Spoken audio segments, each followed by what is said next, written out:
भारत माता की, भारत माता की, छत्रपती शिवाजी महाराज की, धर्मवीर छत्रपती संभाजी महाराज की, जय श्रीराम, जय जय श्रीराम।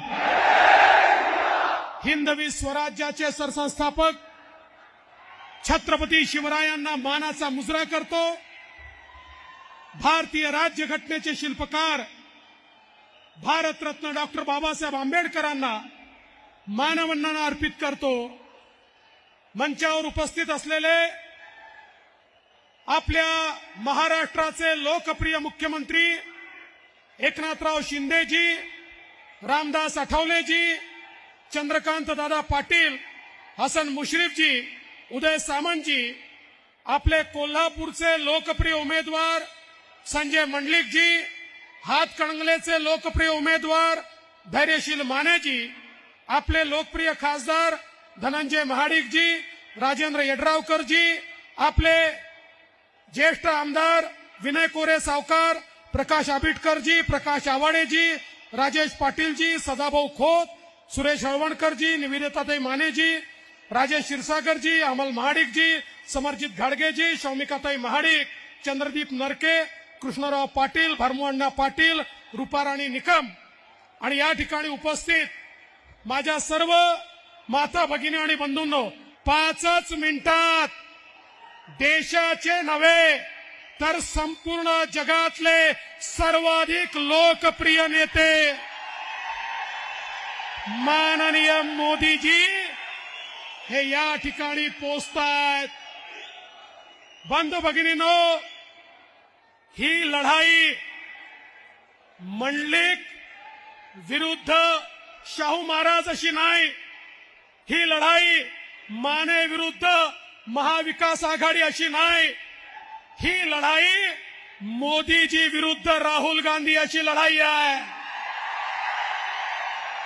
आणि कोल्हापूरच्या जनतेनं ठरवलंय, मान देऊया गादीला आणि वोट देऊया मोदीला, मान देऊया गादीला आणि वोट देऊया।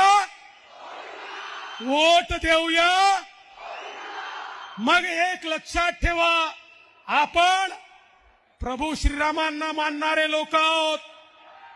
बोला, मानता की नाही? कोण कोण मानताय?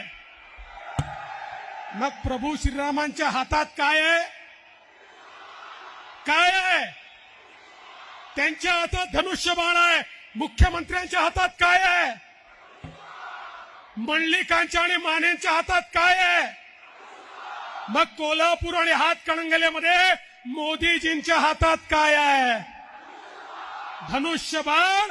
त्यामुळे धनुष्यबाणाला दिलेलं प्रत्येक वोट हे विकसित भारताकरता मोदीजींना दिलेलं वोट आहे। बंधू भगिनींनो, या ठिकाणी आम्ही कोल्हापूरमध्ये ज्यावेळी सरकार आमचं होतं, या कोल्हापूरला टोल मुक्त केलं।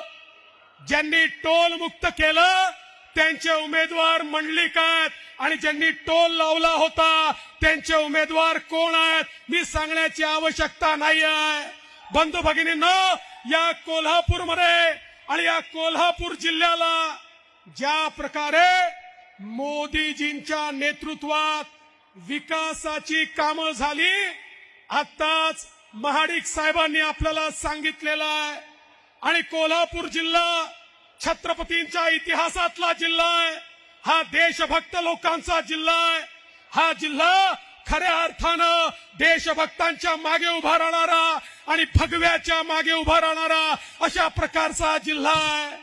आणि आज खऱ्या अर्थानं ज्यावेळेस ही निवडणूक चाललेली आहे, या देशामध्ये मोदीजींच्या रूपानं एक असा नेता आपल्याला मिळालाय की ज्या नेत्यानं या देशाला सुरक्षित केलं, ज्या नेत्यानं या देशाला विकसित केलं, ज्या नेत्यानं या ठिकाणी देशाला स्वाभिमान दिला, अरे आठवा तो काळ ज्या काळामध्ये या देशामध्ये बॉम्बस्फोट व्हायचे आणि आमच्या देशाचे प्रधानमंत्री अमेरिकेकडे जायचे आणि हात जोडून म्हणायचे त्या पाकिस्तानला समजवा, तो आमच्याकडे बॉम्बस्फोट करतो, तो पुन्हा पाकिस्तान आपल्याकडे येऊन बॉम्बस्फोट करायचा. पण आपले प्रधानमंत्री उत्तर देऊ शकायचे नाहीत.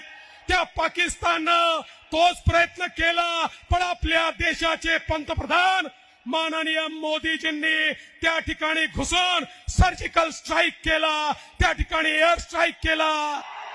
मला सांगा 2019 नंतर या देशात घुसून बॉम्बस्फोट करण्याची कोणाची हिंमत झाली का? कोणीतरी देशामध्ये घुसू शकलं का? कोणाची हिंमत आहे का? अरे आता मोदीजीने एक असा देश तयार केलाय की ज्या देशामध्ये कोणीही वाकडी नजर करून पाहू शकत नाही. आपल्याला माहिती आहे आता तर हा देश अग्नि मिसाईल वाला देश झालाय. 7,000 किलोमीटर दूर कुठेही शत्रूचं ठाणं असेल तर भारतातनं मिसाईल निघतं आणि थेट शत्रूचं ठाणं नेस्तनाबूत करणारा अशा प्रकारचा भारत आज या ठिकाणी मोदीजींनी केलाय. आणि म्हणून बंधू भगिनींनो, खऱ्या अर्थानं सामान्य माणसाच्या जीवनात परिवर्तन करत असताना ज्या प्रकारे मोदीजींनी नवभारताची निर्मिती केली आहे हे आपण सगळे लोक पाहू शकतो. 8वा ते दिवस कोविडचा तो काळ, ज्या काळामध्ये नातेवाईक देखील ओळख दाखवत नव्हते, कोणाच्या घरी जाण्याची चोरी होती, मौत मिट्टीला जाण्याची चोरी होती, किड्या मुंग्यासारखे लोक मरत होते. जगातले लोक म्हणायचे भारतामध्ये 40-50 कोटी लोक मेल्याशिवाय राहणार नाही. त्यावेळी जगामध्ये केवळ 3-4 देशांकडे लस होती. कोविडची लस आपल्याकडे नव्हती. त्या देशांना वाटायचं भारताचे नेते आमच्या पुढे येतील, हात पसरतील, मग भिकाऱ्यासारख्या काही लसी त्यांच्या हातावर आम्ही टाकू. अशा प्रकारचे त्यांचे मनसुबे होते. संपूर्ण जग चिंतेमध्ये होतं. पण जगाला हे माहित नव्हतं की या भारतामध्ये एक वाघ पंतप्रधान आहे, ज्या वाघानं या ठिकाणी कोविडची लस स्वतः तयार करून घेतली. आपल्या शास्त्रज्ञांना सांगितलं आपल्या देशाची लस तयार करा. कोविडची लस या भारतामध्ये तयार झाली. 140 कोटी लोकांपर्यंत 2 वेळा कोविडची लस पोचली. आमचा भारत जिवंत राहिला. आज आपण सगळे लोक या ठिकाणी एकत्रित बसू शकतो कारण या देशाला मोदीजींसारखा नेता लाभला ज्यांनी एक पैसा आपल्याला लागू दिला नाही. आपल्या प्रत्येकाला त्या ठिकाणी कोविडची लस टोचली. अरे मी तर असं म्हणेन यावेळेचं मत अनेक गोष्टींकरता आपण मोदीजींना देऊ, पण त्यात सगळ्यात महत्वाची गोष्ट आहे जान है तो जहान है. आज जिवंत तर मोदीजींमुळे, मोदीजींनी दिलेल्या लसीमुळे. आणि त्यामुळे आज आम्हाला मत द्यायचं असेल तर ज्या नेत्यांनी या हिंदुस्थानला जगण्याकरता त्या ठिकाणी कोविडची लस दिली त्या मोदीजींना या ठिकाणी आपल्याला मत द्यायचं आहे. आणि म्हणून आपले संजय मंडलिक आणि धैर्यशील माने हे मोदीजींचे प्रतिनिधी म्हणून आज या ठिकाणी आहे. बंधू भगिनींनो, तुम्ही बघा केवळ मोदीजींनी या 10 वर्षामध्ये 25 कोटी लोकांना गरिबीच्या बाहेर काढलं. 10 वर्षामध्ये 25 कोटी लोक गरिबीच्या बाहेर काढण्याचा रेकॉर्ड जगामध्ये कोणी करू शकलं नाही. आज आपण पाहू शकतो 20 कोटी लोक अशी आहेत की जे कच्च्या घरांमध्ये राहायचे, त्यांना पक्क घर हे मोदीजींच्या माध्यमातून या ठिकाणी मिळालं. गाड्या येत आहेत, बरोबर आहे, गाड्या येत आहेत, मोदीजी पोचतायत. मोदीजी 5 मिनिटात मंचावर येतील. मोदीजी आल्यानंतर कोल्हापूरचं भगवं वादळ हे मोदीजींना लक्षात आलं पाहिजे. छत्रपती शिवाजी महाराजांची ताकद ही कोल्हापूरकरांनो तुम्हाला मोदीजींना या ठिकाणी दाखवायची आहे. आणि मला विश्वास आहे मोदीजींनी भारत बदललेला आहे. गरीब कल्याणाचा अजेंडा चालवलेला आहे. 60 कोटी लोकांच्या घरी पाणी पोचलाय. 55 कोटी लोकांच्या घरात शौचालय पोचलाय. 50 कोटी लोकांच्या घरात गॅस पोचलाय. 55 कोटी लोकांना आयुष्यमान भारत सारखा या ठिकाणी मोफत इन्शुरन्स मिळालेला आहे. 60 कोटी लोकांना मुद्राचं लोन मिळालंय. 80 लाख बचत गटांना 8 लाख कोटी रुपये त्या ठिकाणी मिळाले आहेत. विश्वकर्मा सारख्या योजनेतनं 12 बलुतेदारांना त्या ठिकाणी मोदीजींनी मदत केलेली आहे. आमच्या आदिवासी समाजाला 24,000 कोटी रुपये मोदीजींनी दिले आहेत. बंधू भगिनींनो, या देशातल्या प्रत्येक घटकाला मोदीजींनी मदत केली आहे.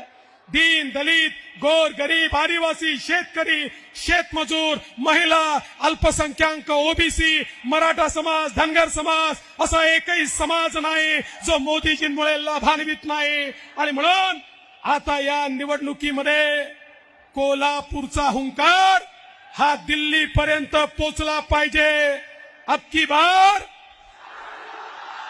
बार अरे 400 पार मध्ये 2 हात कोल्हापूरचे पण पाहिजे ना. पाहिजे की नाही? संजय मंडलिकजी पाहिजे की नाहीत? धैर्यशील माने पाहिजे की नाहीत?